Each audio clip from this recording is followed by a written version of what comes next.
மாண்புமிகு மருத்துவ மற்றும் மக்கள் நலவளத்துறை அமைச்சர் அவர்களும் திறந்து வைக்க உள்ளார்கள்.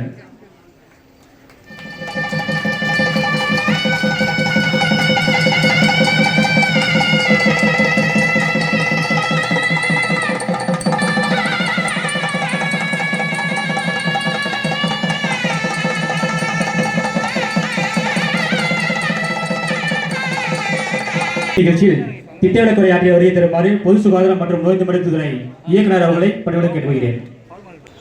மாநகராட்சி மேயர், மாநகராட்சி ஆணையாளர், பொது சுகாதாரம் மற்றும் நோய் தடுப்பு மருத்துவத்துறை இயக்குநர், சேலம் மேற்கு சட்டமன்ற உறுப்பினர் ஆகியோர் முன்னிலையில் நடைபெறுகிறது. கேட்டறிந்து தரமான சிகிச்சைகள் அளித்து அவர்களை தீவிரமாக கவனித்து நல்ல கொண்டு வரப்பட்டது. ஏற்காடு அரசு மருத்துவமனையில் ஒரு நவீன பிரேத பரிசோதனை மையம் திறந்து வைக்கப்பட்டது. வாழப்பாடி அரசு மருத்துவமனையில் ஒரு மிகப்பெரிய அளவிலான ஒருங்கிணைந்த அவசர மற்றும் தீவிர சிகிச்சை பிரிவு திறந்து வைக்கப்பட்டது. பயனாளர்களின் எண்ணிக்கை 4000 அவர்கள்